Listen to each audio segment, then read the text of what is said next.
Best of 2024. It's been a hell of a year for your Dallas Mavericks. The Mavericks got back to the NBA Finals for the first time since 2011, of course, unfortunately falling to the Celtics in 5 games in the NBA Finals. But the journey that they went on to get there, Bobby, was an incredible one. You had the trade that saw P.J. Washington and Daniel Gafford come to this team. They went 16-2 in their last 18 meaningful games. They go through the Clippers. They go through the Thunder, who were the number 1 seed in the West, and they take out Anthony Edwards and the Minnesota Timberwolves to get to the NBA Finals. But some incredible moments along the way in journey and what was an incredible 2024 for the Mavericks. Yeah, it was awesome. I mean, do you have a favorite moment from the past calendar year for Dallas? I think my favorite moment. Ooh, that's tough, man. I think my favorite moment from 2024. That's tough. Probably beating Minnesota, winning Game 5 in Minnesota.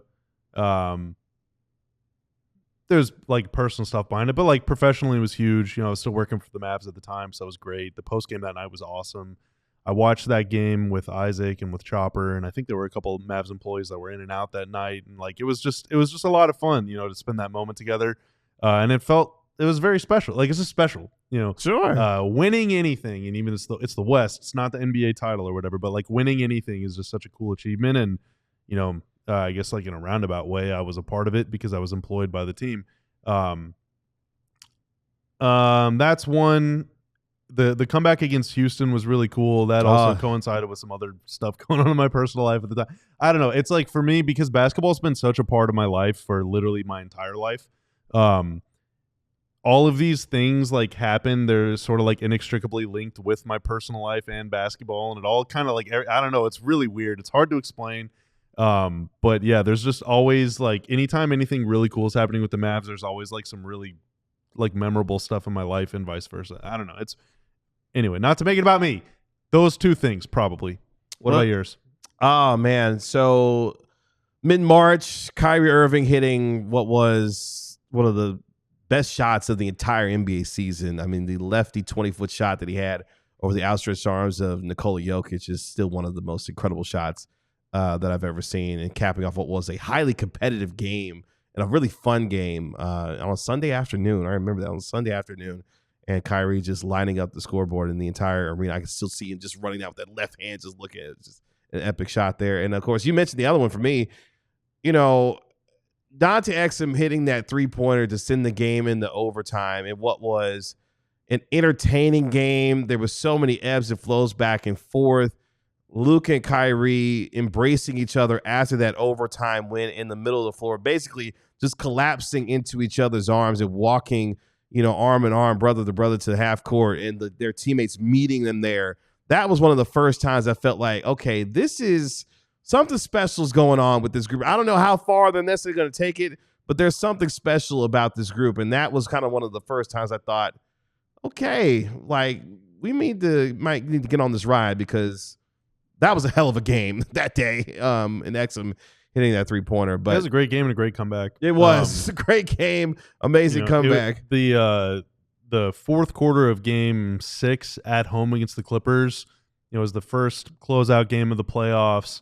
The Mavs obviously won. Kyrie had an unbelievable fourth quarter, just hit a bunch of really, really tough shots. One of my friends was at the game, and he was sitting like in the section that was right in front of the press box, and so I was like, we were kind of making eye contact, like, oh my, can you believe this? Yeah. Like, oh my, can you see what this guy's doing? It's crazy. Yeah. Like it was, and it just really felt like this team has some sort of, they have like the it factor.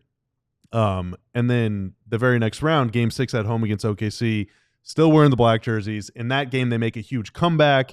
I went down at halftime. The Mavs are down big. They're down like 15 or 18 at halftime or whatever. And Isaac and I went down. John Charks' wife was at the game, and so we went down and talked with her for a little while. And the last time that I saw her at a Mavs game was the night Luka scored 60. Well, that night they make that big comeback. It was just like, it was really, really cool. Mavs make a comeback. PJ makes the free throws. Just cross Mavs the camera. win and standing on business. Like it was great. It was great. 24. I mean, that was just, it was so cool. Everything about that run was so cool. We had a moment where Mark Stein had to leave the set to go do some sourcing and reporting. So he's back now. We were talking about real quick before we get out of here, Mark, the best of 2024, the best moments of the year when it came to the Mavericks, or just in the NBA in general, through what was an incredible calendar year for the association, obviously with the Mavericks making the NBA Finals, and a lot of other things happening. Yeah, I mean, I actually have a full piece coming tomorrow on my Substack that covers all that kind of stuff, and I don't want to give too much of it away, but just, I guess, selfishly speaking, for me, like, obviously that playoff run is ridiculous. 3 playoff series without home court advantage, beating 350-win teams, only the franchise's 3rd trip ever to the finals, all amazing. But you also have to say, well, you don't have to say, but I mean, for me personally, I got to do a couple games on radio, which was an incredible first for me. I got to go to Slovenia for the first time. So a very eventful 2024 that I don't think anybody wants to think about tonight. Got to share those moments with you, actually, your first time doing games on radio. It was incredible. Yeah. Incredible. You did well. You did great that night. I told you that. Great might be stretching. You did very well that night. Thank you. I will take it. What are your favorite moments from the 2024 calendar year? I think I see some in there. I think somebody had the standing on business, the iconic moment with PJ Washington, of course, stepping across half court, looking at the Clippers bench. Was there some other ones, Tanner, that were in there that we saw? No, maybe not. Okay. It's okay. No problem. But continue to throw those in there if you have some. But it's really fun. Like playoff runs, it's such like pandemonium and it's feelings of immortality and complete and utter despair and like everything in between.